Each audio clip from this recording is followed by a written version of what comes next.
we need to have weight-bearing exercise and resistance training. We need impact. We need muscle pulling on bone. When we have muscle pulling on bone, we got a mechanical signal that sends a chemical signal to tell the bones to become stronger. Walking is not enough. You have to have more. You want to have weight-bearing exercise where your body, your bones are working against gravity to keep you up. Replacing a good, healthy stress on your bones, walking, jogging, hiking, gardening, playing with the kids or the grandkids outside, yoga, Pilates, Tai Chi. Those things are weight-bearing exercises. You want to incorporate those into your plan. Hi, and welcome to the Lyme Bites podcast, where we shine a light on the misunderstood science of Lyme and other vector-borne diseases, as well as the truths that many still miss. I'm Dr. Mariah Hinchy, naturopathic physician and fellow of the Medical Academy of Pediatric Special Needs. I specialize in treating chronic Lyme disease as well as other complex inflammatory conditions. In this podcast, we break down what's working and what's not. We share the facts that most people miss, we challenge outdated thinking, and we give both patients and practitioners the tools to heal smarter. So let's get into it and change the way we heal Lyme. Hi, and welcome to another episode. I'm your host, Dr. Mariah Hinchy. Most of us, when we're thinking about Lyme disease, don't think about it affecting the bones. We know that arthritis, so pain and inflammation of the joints, is one of the most common symptoms of Lyme, but we don't actually think about it affecting bone health, from the point of osteopenia and things like that. So obviously, if someone is tired and they're sedentary and they're not doing weight-bearing exercise, we can have a decrease in bone density. But there's a lot of other sophisticated mechanisms that can go on that are inflammatory driven and, caused by immune system dysfunction and even inflammation of the gut, like decreasing nutrient absorption that can lead to issues with bone health. So we have a lot to talk about today, and I'm excited to have with us the bone coach, Kevin Ellis. So welcome, Kevin. Tell our listeners more about yourself and how you became the go-to guy for bone health. Mariah, thanks so much for having me. This is going to be a great conversation. And for me, it's usually not the younger male that you would think would talk about bone health. It's usually somebody a little bit later in life. And when you think of your bones, you often think of your mother, your grandmother, or maybe somebody that you saw had a fracture or something like that, and how that significantly impacted the quality of their life later on. But for me, my personal journey started with an osteoporosis diagnosis in my early 30s, largely due to celiac disease after I came out of the Marine Corps. And for those who are not familiar, celiac disease, autoimmune condition, where when you ingest gluten, it damages the villi, these tiny little nutrient absorption centers, I like to call them your roots in your soil, damages these villi, which are responsible for absorbing nutrients from the food you eat and shuttling those nutrients into the bloodstream where they can go other places in your body. But when you have celiac disease, those roots can become damaged and blunted, and then they can't do their job. And the roots in my soil were damaged and blunted, and I wasn't able to absorb nutrients, specifically calcium, which is the primary mineral constituent of your bones. And every single day, your body needs minerals and nutrients and calcium for nerve impulses, muscle contractions. And if you aren't taking those nutrients in and you can't actually absorb those nutrients because of celiac disease or some gut health condition that we could talk about in a little bit, your body still needs the nutrients to execute its daily function. So where's it going to go? It's going to go to the bones, your largest reserve of minerals that you have, and it's going to pull from there. And that's exactly what happened to me. And I was subsequently diagnosed with osteoporosis. So that led me down this path of my father had passed away at a really young age when I was 2 months old from cancer. And I was having this moment of, gosh, I'm just following in his footsteps to an early grave. Like, what do I need to do to not be in that position and not be able to be there to be the father mine didn't get the chance to be for me? So I had a pretty strong impetus. So I started doing the reading, the research, making progress, improvement. And then I decided I wanted to help other people. So I built out a coaching program, developed a team around this. And now we've got, a couple 100,000 people in our community. Thousands of people have come through these Stronger Bones programs. And that's how I became the bone coach. And we do all that stuff. The bonecoach.com is the big place we do all that. That's amazing. Thank you so much for sharing your story with us. That's really impactful. That's definitely a great purpose, right? Yeah, no, it's important. I mean, this is when most people think of their bones, they just think of these static structures, right? That hold us up, that carry us through life, that help us move forward. And they do that. They do a really good job of it. But they're also living tissue. They're endocrine organs. They give us life. Your bones, they have bone marrow in them. Bone marrow is a soft, spongy material that produces 95% of the blood cells in your body. So if you need help with uh, preventing bleeding or clotting, platelets are going to help with that. If you need help with carrying oxygen to the body's tissues, carrying carbon dioxide away from the tissues back to the lungs, red blood cells are going to help with that. But if you need help with fighting infections, healing wounds, anything related to the immune system, that's where white blood cells come in. The cells that break down bone are a form of white blood cell. So anything that is stimulating that immune system is speaking in the same language as these cells that break down bone. So when we're having chronic digestive issues and 70% of our immune system is in our gut, we're speaking in the same language as those cells that break down bone. So very much living tissue that plays a role in many, many of the things that we do. Yeah. And so, specifically with tick-borne diseases and Borrelia, the organism that causes Lyme disease, one of the primary things that this infection does is causes immune dysregulation and inflammation. I would argue two of our bone's biggest enemies. Are you ready to revolutionize your approach to diagnosing and healing complex chronic inflammatory illnesses in both adults and children? The Lyme Bites Symposium is your gateway to cutting edge education, groundbreaking research, and innovative therapeutic solutions. Join us at Lyme Bites Symposium at the Fort Lauderdale Marriott, Pompano Beach Resort and Spa. Lyme Bites is the premier functional medicine conference on complex, chronic, infection-driven inflammatory illnesses. This year's meeting is jam-packed with leading industry experts discussing long COVID, mycotoxin illness, PANS pandas, as well as Lyme and other vector-borne diseases. This conference will arm you with the knowledge, clinical pearls, and practical solutions that you can implement immediately into your practice Monday morning that will literally change your patients' lives and get them on their path to true healing. So join us at Pompano Beach or virtually from anywhere. Register now at lymebites.com. That's LYMEBYTES.com.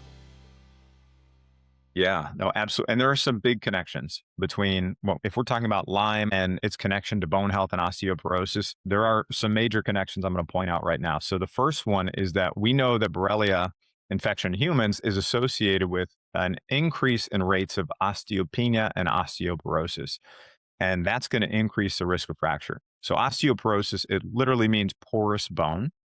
And that's a condition that's characterized by either not enough bone formation, excessive bone loss, which is happening here, or it's a combination of the two, right? And in osteoporosis, both your bone density and your bone quality are reduced, and that is going to increase your risk of fracture. So that's an important connection, at least starting out with Lyme. There's another one where in a mouse model, we can see that if you were to infect the mouse with Lyme, and then you look at the bone, in the long bones, like the femur and the tibia, as well as the fifth lumbar, so the base of the spine, those got infected with Lyme disease, and a few things happened. Number one, it led to a decrease in bone mineral density in those areas. And number two, there was a really high level of inflammatory cytokines. And inflammatory cytokines are signaling molecules that promote inflammation. So when these were high, it led to the suppression of osteoblasts being created. And osteoblasts are the cells that build bone. So blasts build. So it led to the suppression of these cells, which build stronger, healthier new bone. And that impacts not just bone density, it also impacts bone quality. So bone density is the actual mineral content of the bone. Bone quality is the structural integrity, the microarchitecture, how the bone is organized. Those two things combine to create bone strength. So both of those things are being affected in this picture. And then one of the other big connections is that we know that Lyme is a tissue organism, right? So you get bit, goes to your skin, goes through your blood, hides in the soft tissues, including our joints, and it can break down the cartilage. right? And that's that cushion with your joints. That's going to lead to arthritis too. So there are some major, major connections there between Lyme and bone health. Yeah, so in addition to that as well, like so the inflammation, the immune dysregulation, um, there's also being sedentary, right? If you're in pain and your joints are inflamed, what would be the other ways in which Lyme would decrease the quality of the bone? Another one would be nutrients, nutrient depletion. So we talked about in your gut, right? If you have problems with absorbing nutrients, I liken our gut to soil, right? So we've got roots in our soil, those villi that we want to be able to be healthy and be able to absorb those nutrients. But you could have bad bugs in your soil, right? You could have good bugs in the wrong place in your soil. You could have small intestinal bacterial overgrowth or some other connection there. The gut is a soft tissue, right? So Lyme can be affecting this as well. And the important nutrients that we may not actually be getting in to support our bones, calcium. We talked about how that's the primary mineral constituent of your bones. Vitamin D, which we know is really, really important for not just your overall immune function, your overall health, but also your bone health specifically. It helps increase the intestinal absorption of calcium. It plays a lot of other roles in our body. Vitamin K2, which is also important for our bones, that can be affected. Vitamin K2 helps activate osteocalcin and matrix GLA protein. And that's making sure that the calcium goes to the bones to help build stronger, healthier bones and not to the soft tissues like the kidneys and the arteries where we don't want calcium to go. And then another nutrient that could be depleted is magnesium. And most of us know and have heard magnesium is incredibly important. It's used for many, many things inside our body. And it's something that most people are deficient in and they need more of, right? Especially if you have some kind of chronic health condition or infection that you're working to overcome. Magnesium is really important. Well, as you start to intake more calcium or more vitamin D, your need for magnesium also increases there too.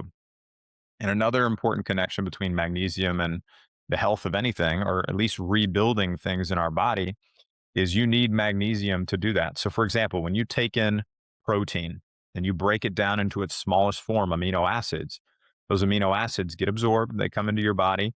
And in order to be rebuilt into anything, your muscles, your bones, your tissues, whatever, you have to have magnesium to do that. So, we have to be aware that there is a mineral and nutrient picture here that we also want to pay attention to. So, to recap for our listeners, we need to have magnesium, we need to have vitamin D, we need to have vitamin K to be able to adequately absorb the calcium and then direct it into the bone.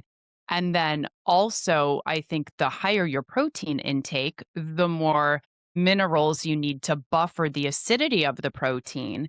And then on top of that, like if we don't have adequate hydrochloric acid, or we have hypochlorhydria, low stomach acid, it's actually really hard to absorb our minerals, specifically calcium.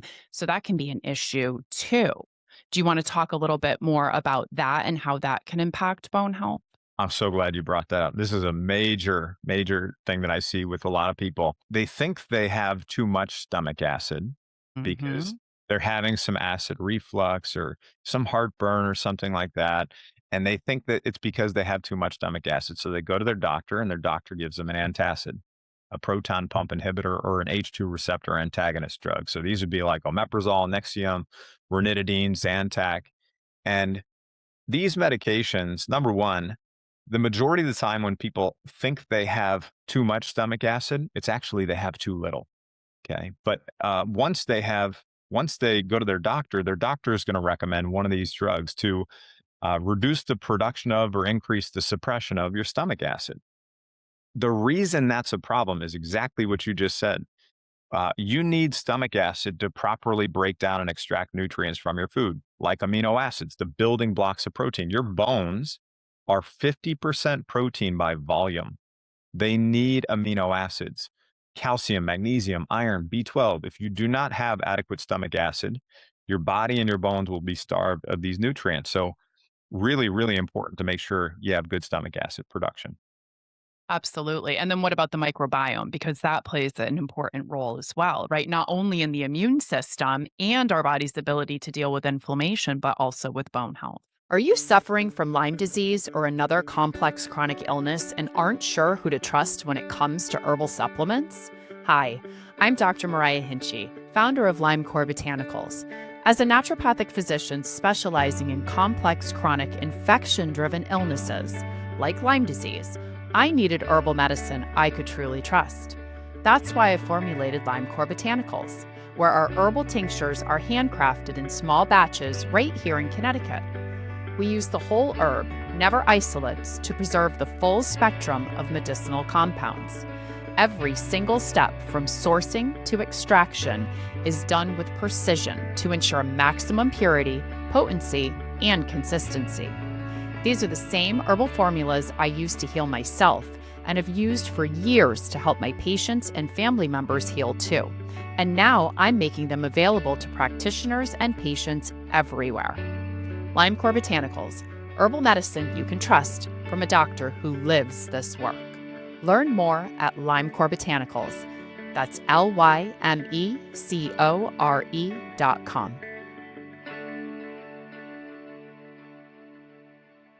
As I was let's even go back to what I was talking about where it's soil and roots, and you want to have healthy soil and healthy garden environment, right?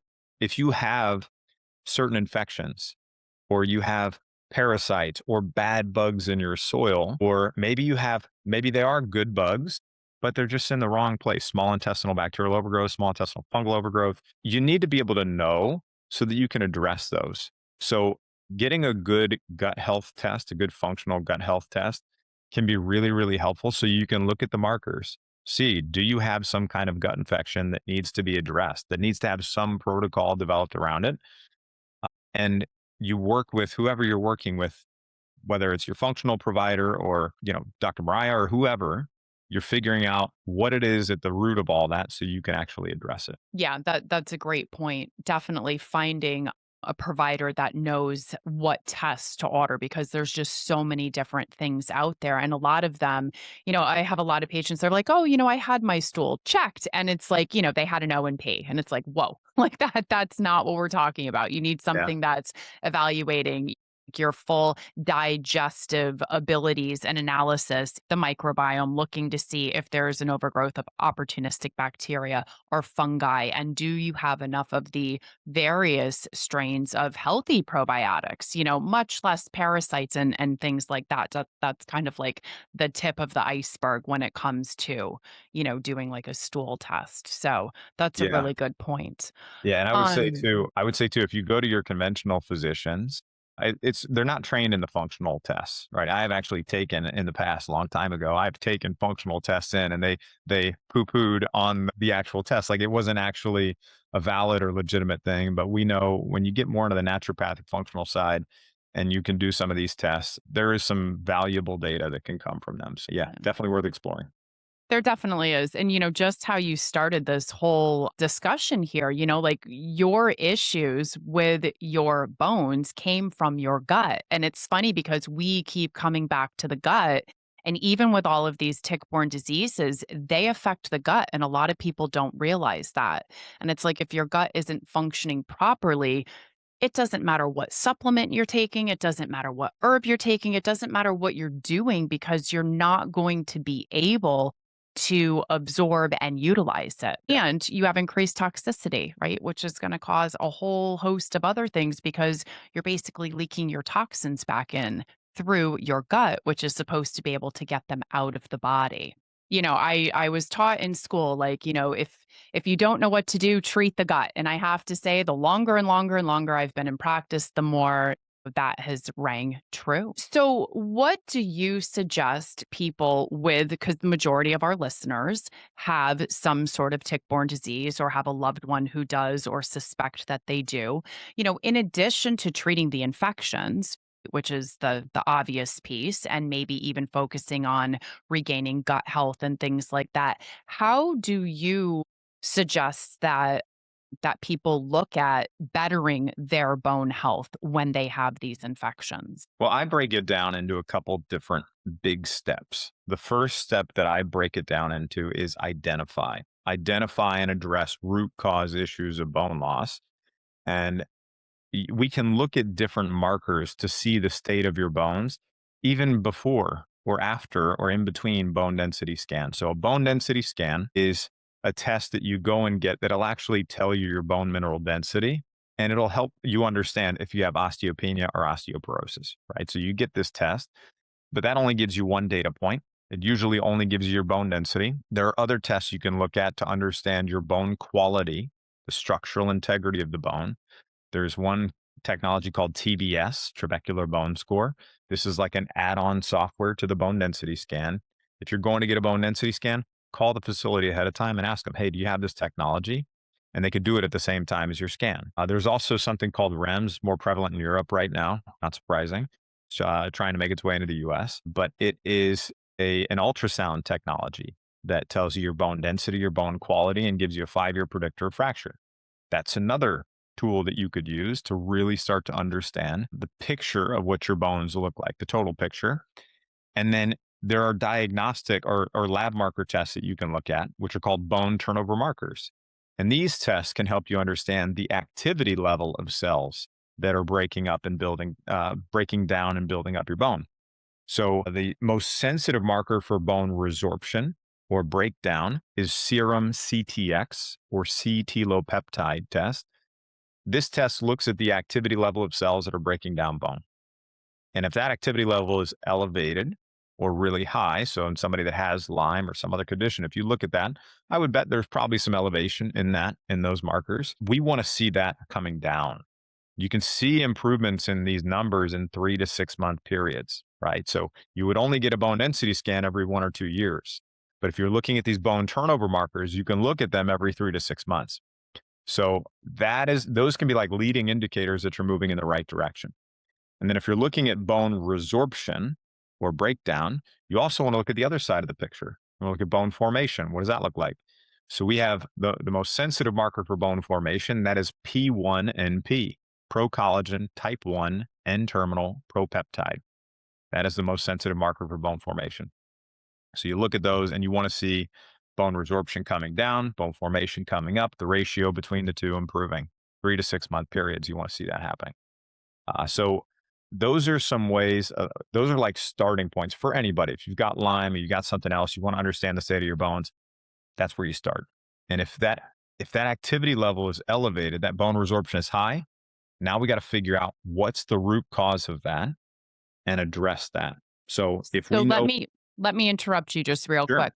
Are these specialty tests like that need to be done at an alternative lab, or are these tests that can be ordered through a conventional laboratory? Great question.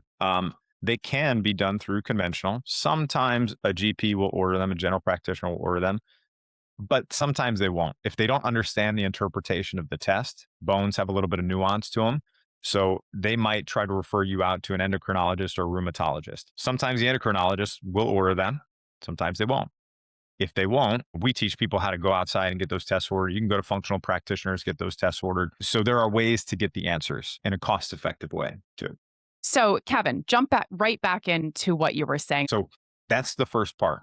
Identify, figure out what are the root causes of bone loss, address those things. Sometimes it's not just Lyme or other infections that you have. It could be something else too. So figure out what that is and address that. At the same time, you can be focusing on the second step that I like people to focus on, which is nourishing the body. And so you don't have to do one and then do the other. You can do some of these things together at the same time. So nourishing the body, that would be taking in the right nutrients, taking in the right amounts of those nutrients. We talked about some of those nutrients earlier, making sure you're actually absorbing those nutrients and making sure those nutrients are making it to the cell level. That's all part of what I would call nourishing the body and the bones.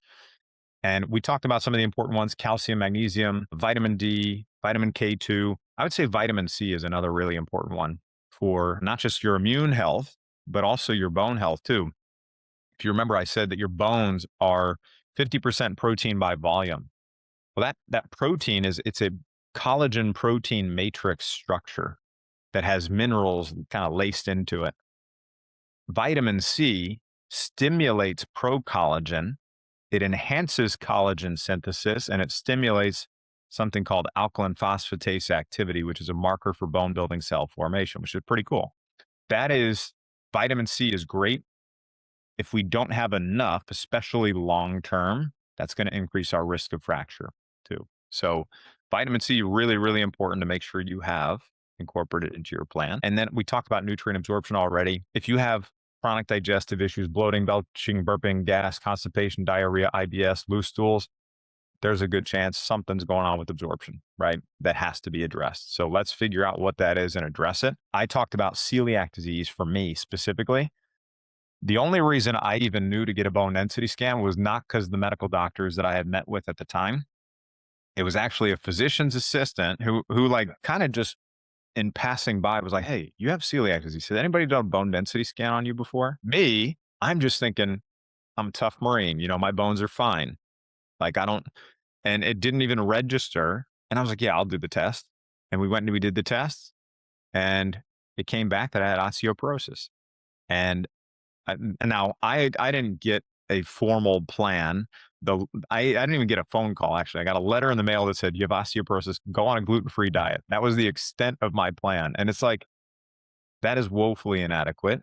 So, I would say one of the first things you have to do is figure out if you have celiac disease too, or Crohn's or ulcerative colitis. For celiac disease, the tests that you wanna look at are minimum TTG IgA test, total serum IgA, and look at the IgG and IgA antibodies. You can also ask for a complete celiac profile. That's one way. And that's gonna help you understand if some of those markers for celiac disease are elevated, and if you need to go get what's called an upper endoscopy, where they put a scope down and they take a little sample of the villi, the roots. They take a little sample to see if they're blunted. And if they are, they'll confirm and they'll say you got celiac disease. So the only solution for that is a 100% strict gluten-free diet. No cheating ever again, but you get to eat just like our ancestors ate, which is great. I don't feel bad at all for eating the way that somebody with celiac disease does. So making sure you understand that. And then the last part, let's move now to the third most important phase of this, which is build.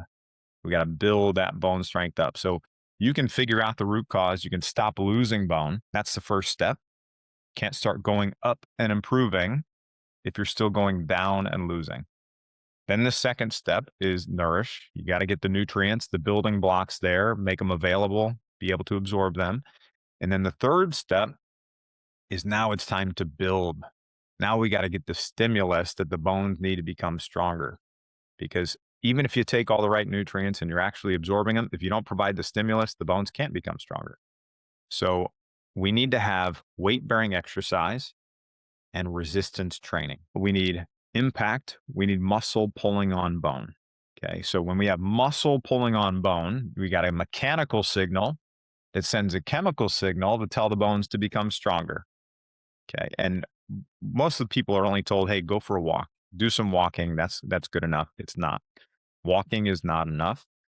You have to have more. So you want to have weight bearing exercise where your body, your bones are working against gravity to keep you upright. There are things you're doing on your feet. They're placing a good, healthy stress on your bones.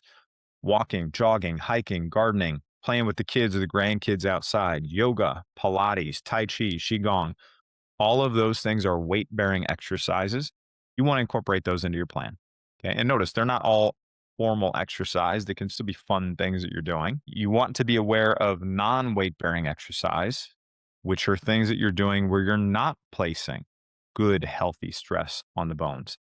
And this could be a situation where somebody who has arthritis, because those joints have been degraded a little bit, they are maybe swimming in the pool as their only form of exercise. And they get out of the pool and they're like, gosh, I got my exercise in. That's all I need to do.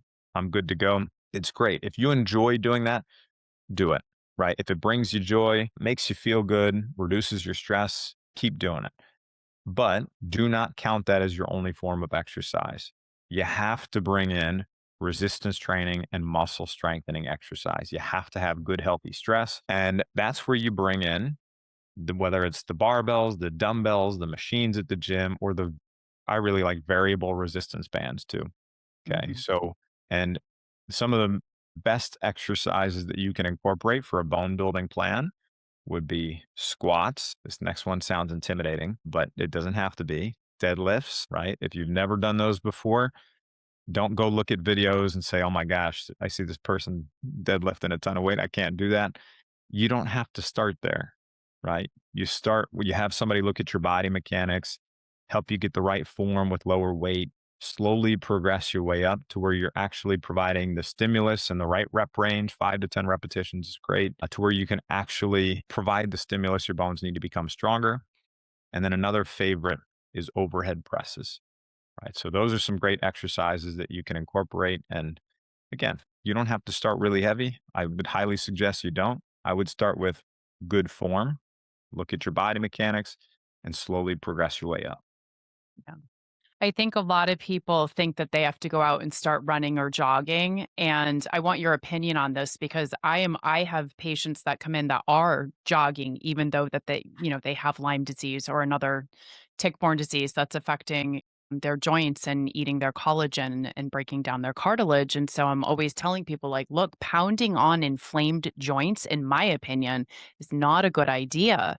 And so I think it's really important that people hear that they can do things like squats and deadlifts and overhead presses, or they can be doing things to push their own body weight around. You know what I mean? If they can't tolerate holding other weights.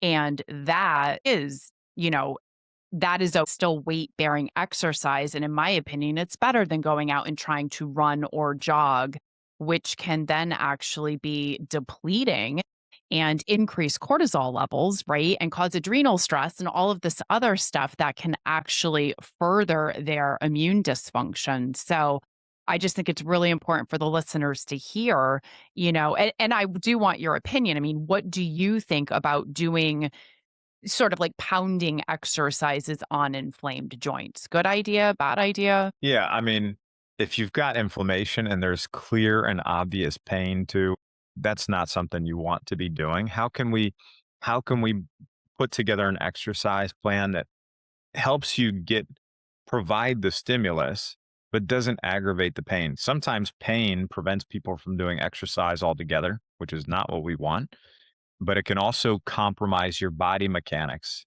and put you at greater risk of injury. So if you have inflamed joints and you have pain when you're doing these activities, work with somebody. Figure out what's going to work for you where you can still get some exercise, still feel good, still provide the stimulus your muscles and your bones need, because that just becomes more important as you get older and as you age. So you want to be more preventative now. Let me talk specifically about running, especially long distances too. Bone responds to different stressors that are placed upon it. So when we're younger and we're building within the first 18 years of our life, 90% of our bone mass is put on. It's great when our kids and our grandkids, so listen up if you've got kids and grandkids too. It's great if they're out playing sports, running around, doing gymnastics, moving their bodies and their bones in these short, sharp, dynamic movements, multi-directional, right?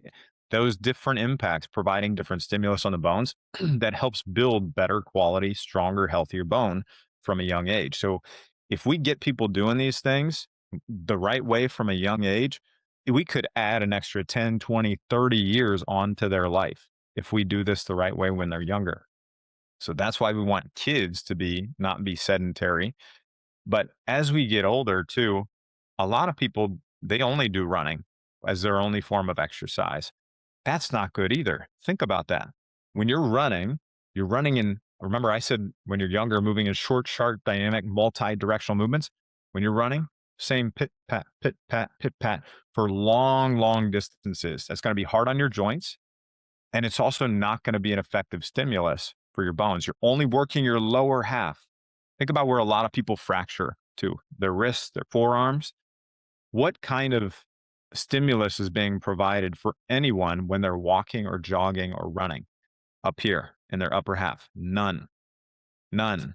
So we have to be incorporating that resistance training and muscle strengthening exercise. Yeah, great. I'm glad we brought that up because that's an important one. So, are there adjunctive therapies that you would recommend, like we've talked about in this summit like PEMF, red light therapy, hyperbaric oxygen. I mean, are there any of these modalities out there that can actually help to improve bone health or increase bone density?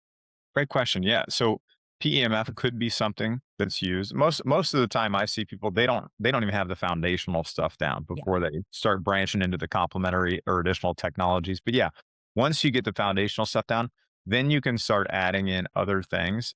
PEMF can be helpful. Rebounding, it again, it just depends on the person's situation. If they have vertebral fractures, right? Or they have it's really painful. If you start to do something that's painful, discontinue, Right. right? Listen to your So body. listen to your body. Don't just push, keep pushing. But red light therapy, I have a red light therapy device right there. I have another one right here, right? So it's helpful. The studies on bone are not, they're not really strong for bone specifically, but if you think about it, it's helping with mitochondrial function and a variety of different other things. There are probably some other benefits that come with that too, relating to our bone health also. Yeah, there are, I think sauna, I know there's not like clear data on sauna and bone health specifically. So I know I get a lot of questions about that. People are concerned about sweating out minerals and electrolytes and nutrients. If you are doing any kind of sauna, you have to be replacing those electrolytes and those nutrients. You have to be doing that because those are minerals too. So again, your bones need minerals. I'm really interested in things like heat shock proteins and maybe the impact that that would have on our bones too. So I'm interested to see where the research goes with that, but there's nothing, at least that I've seen so far, that's really definitive on the impact of that. Yeah, I would say those are, and stem cells and peptides potentially could be helpful too. So those are different things you could discuss with different practitioners, but I would say get the foundation in first, and then we can branch into other complementary technologies. I meant to ask you earlier. So, speaking of nutrients and nutrient testing, because I have a lot of patients who come in and they're like, oh, my chem panel shows that my calcium levels are absolutely fine. And I want your opinion on using like a test, like a white blood cell analysis that's going to look at intercellular levels versus. Like our body strives very, very hard, and there's such like a minute range that calcium is going to go out in your serum because you would be at risk for having a heart attack or something. So, what do you recommend to get levels of nutrients like calcium, magnesium, the 25-OHD3 or cholecalciferol through, a conventional lab? Conventional lab is pretty reliable, but getting like the K2, the magnesium, the calcium, like on an intercellular level, what's your favorite way of looking at that? And is that something that you look at with your clients? Yeah. So the first thing we typically try to do is if somebody's coming to us, we're trying to get them to do as much as they can. If they're trying to get it covered by insurance, we're going to try to help them get as many of the things they possibly can covered by insurance. But there are other, you can always go do a lot of functional testing, right, to get other things. So we can recommend gut health testing. GI map is one. Genova GI effects is another test. The Dutch hormone test is another one. Micronutrient panels can be helpful. Yeah, looking at those different levels can be really beneficial. Food sensitivity testing, those are some other ones. Red blood cell magnesium is that's another one.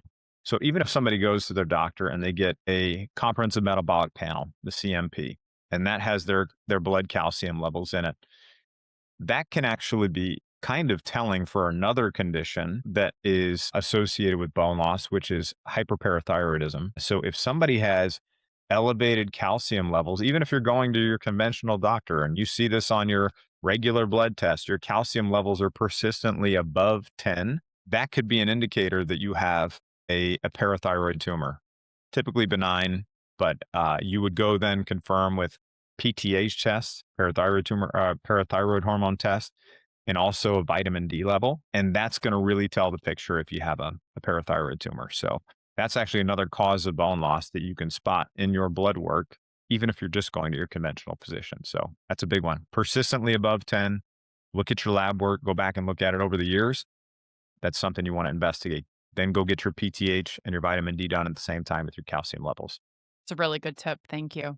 So, Kevin, before we end our interview, what would you say are your top three pieces of advice for listeners, specifically those that have Lyme or a tick-borne disease regarding their bone health? A couple other ones that we didn't talk about, but are really important for your general health or any time that you're trying to heal from infections or chronic disease or anything like that is prioritizing stress and sleep.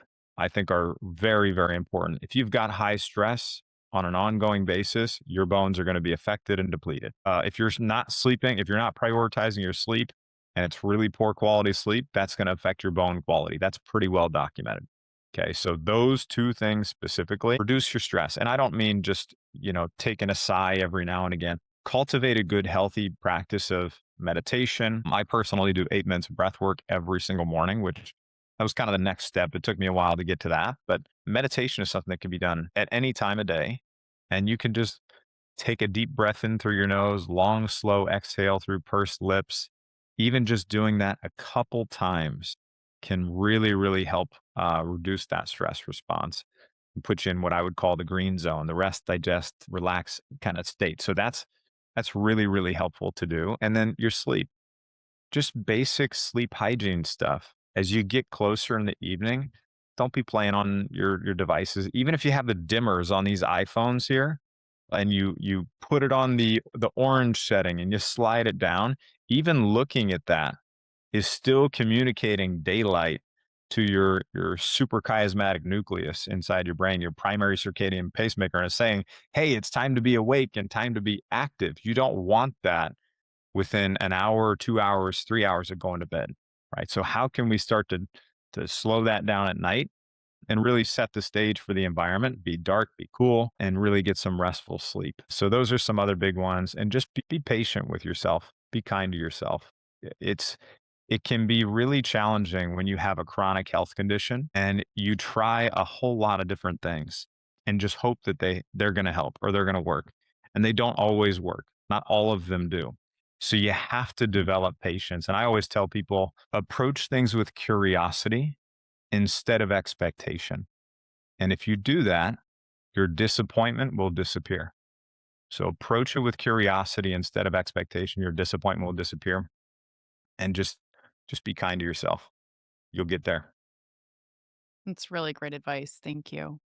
Why don't you tell our listeners how they can contact you or get helped by you if they would like to do so? Well, you can always find me at bonecoach.com. That's the best place to find me, bonecoach.com. We've got a lot of free resources there to help support Stronger Bones. We also have Stronger Bones programs that you can apply for there too. And just again, bonecoach.com is the best place, but we also have a podcast, which I should have you, Dr. Mariah, on. At Would some, love to. we've got a podcast, the Bone Coach podcast, and then you can find us on places like Instagram and Facebook too. Okay, wonderful. Anything you'd like to share before we conclude? Anything else? I appreciate the opportunity to share this. It's an important topic and we got to preserve and strengthen the structure that's going to carry us to an active future. And we got to become the shepherd for our kids and our grandkids too, so they can live strong and healthy lives. Absolutely.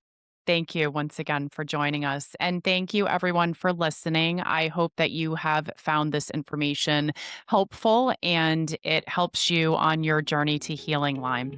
Thank you. We'll see you next time. If this episode gave you an answer, brought you new insight, or made you think differently, subscribe to the Lyme Bites podcast and share with someone who's ready to take control of their healing journey.